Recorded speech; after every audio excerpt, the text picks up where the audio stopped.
Welcome to easy loan guide. दोस्तों, आज के वीडियो में मैं आपको आपके एग्जिस्टिंग होम लोन का बैलेंस ट्रांसफ़र करके आप कैसे आपके ईएमआई की अमाउंट कम करके अपनी सेविंग बढ़ा सकते हो उसके बारे में है। और दोस्तों, वीडियो के अंत में मैं आपको कुछ ऐसा कैलकुलेशन और पॉइंट बताऊंगा जिसे आपको आपके होम लोन की बीटी करने से पहले ज़रूर से कंसिडर करना है। तो चलिए दोस्तों, वीडियो में आगे बढ़ते हैं। दोस्तों, सबसे पहले मैं आपको होम लोन और होम लोन के बैलेंस ट्रांसफ़र में अंतर क्या है उसके बारे में बताता हूँ। दोस्तों, होम लोन एक ऐसा लोन होता है जो बैंक या एनबीएफसी आपको घर खरीदने के लिए, घर बनाने के लिए या पुराने घर में रिनोवेशन के लिए, आपके पुराने कोई प्लॉट पे कंस्ट्रक्शन के लिए या नया प्लॉट लेके उस पे कंस्ट्रक्शन के लिए दिया जाता है।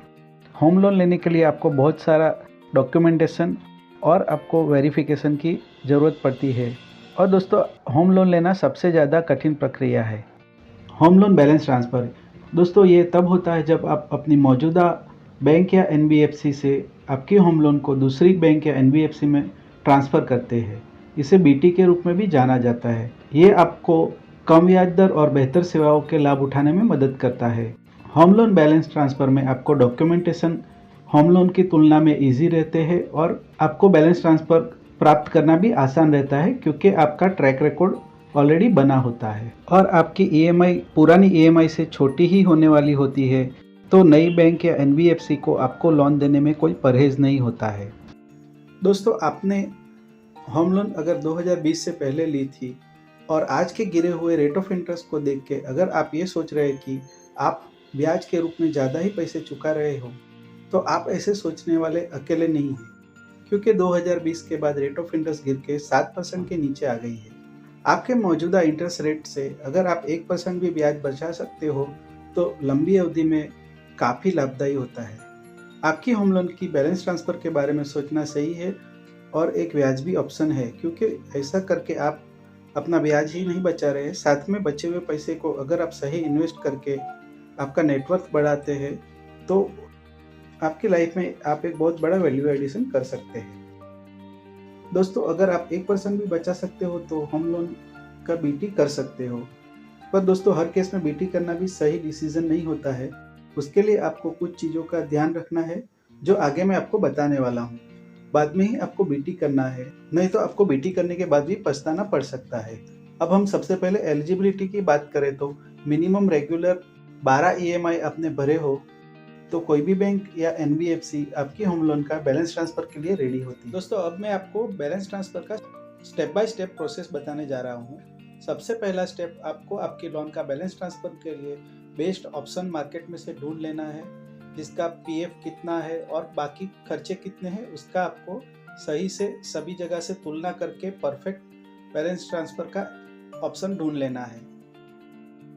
स्टेप नंबर 2 में एक बार आप सही डील ढूंढ के आप अपनी बैंक या एनबीएफसी से सही से नेगोशिएशन करके अगर उसी रेट पे आपकी लोन को ले आए तो आपको बैलेंस ट्रांसफ़र करने की ज़रूरत नहीं है, आपको बीटी का प्लान कैंसिल कर देना है। अगर आपकी बैंक आपको सही डील नहीं दे रही है तो ही आपको बीटी के लिए आगे बढ़े। स्टेप नंबर 3 में एक बार आपने बीटी का डिसीजन ले लिया है तो दोस्तों आपको कुछ डॉक्यूमेंट आपकी पुरानी एनबीएफसी से कलेक्ट करने रहते हैं, जैसे कि लिस्ट ऑफ डॉक्यूमेंट यानी कि वो डॉक्यूमेंट का लिस्ट जो आपके ओरिजिनल डॉक्यूमेंट आपकी पुरानी एनबीएफसी या बैंक में जमा है, जिसे दोस्तों बैंकिंग के लैंग्वेज में एलओडी भी कहते हैं। साथ में आपको लोन अकाउंट का स्टेटमेंट या रीपेमेंट शेड्यूल भी ले लेना है, सैंक्शन लेटर भी ले लेना है और फोरक्लोजर लेटर के लिए अप्लाई कर देना है, क्योंकि फोरक्लोजर लेटर आने में ज़्यादातर 15 या 25 दिन का टाइम लगता है। उसके अलावा दोस्तों आपको प्रॉपर्टी के डॉक्यूमेंट, आपके इनकम डॉक्यूमेंट और आपके केवाईसी डॉक्यूमेंट की भी आपको ज़रूरत रहेगी।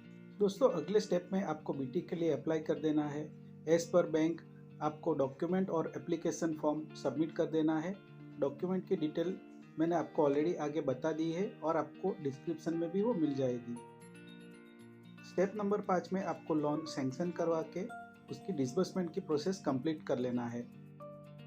अब दोस्तों, स्टेप नंबर 6 आखिरी स्टेप है, जिसमें आपकी लोन डिसबर्स हो जाएगी। उसके बाद आपकी नई बैंक आपकी पुरानी बैंक को आपका बकाया यानी कि बैलेंस अमाउंट ट्रांसफ़र करती है, जिसके लिए नॉर्मली डिमांड ड्राफ्ट का उपयोग होता है, या तो वो सीधे एनईएफटी से भी ट्रांसफ़र कर सकते हैं।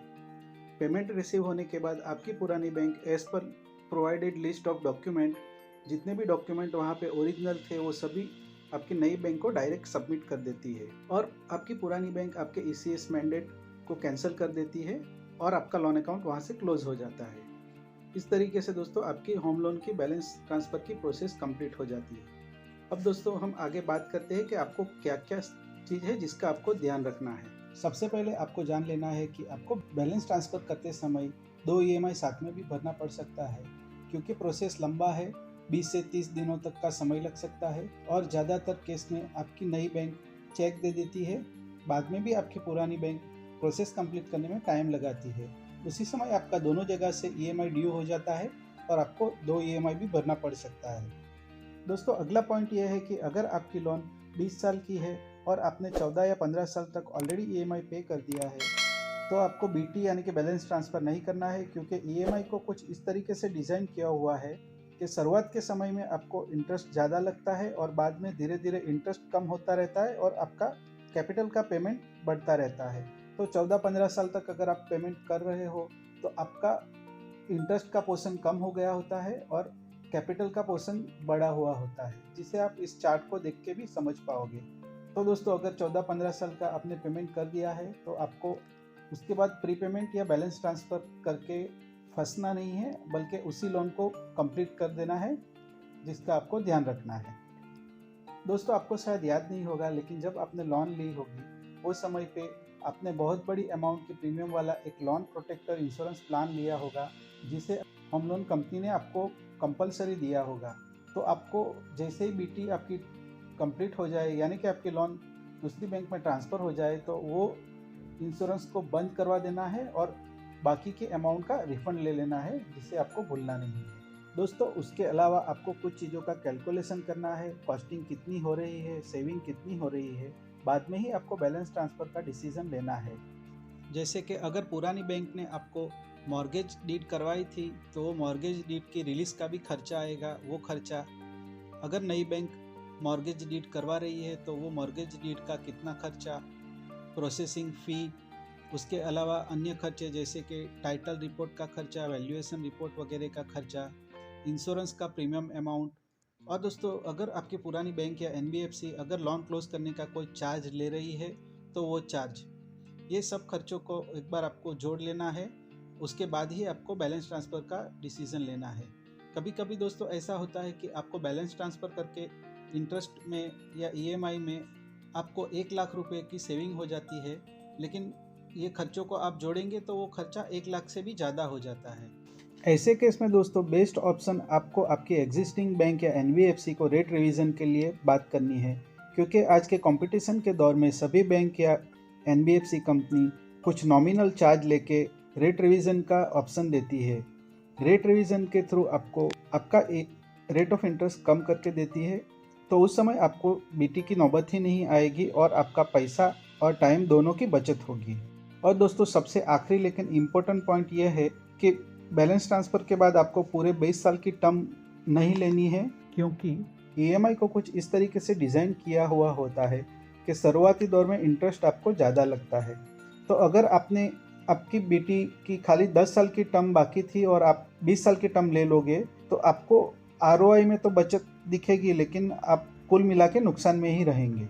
तो दोस्तों ये कुछ इंपॉर्टेंट पॉइंट है जिसे आपको कंसीडर करके ही आपकी बैलेंस ट्रांसफ़र करनी है। दोस्तों वीडियो थोड़ा लंबा हो गया, लेकिन ये पॉइंट ऐसा था कि इसके बारे में इतना डिस्कशन जरूरी था। तो दोस्तों वीडियो अगर आपको अच्छा लगा हो तो प्लीज़ हमारे वीडियो को लाइक करें, चैनल को सब्सक्राइब करें और आपके दोस्तों में वीडियो को शेयर करना ना भूलें। थैंक यू दोस्तों।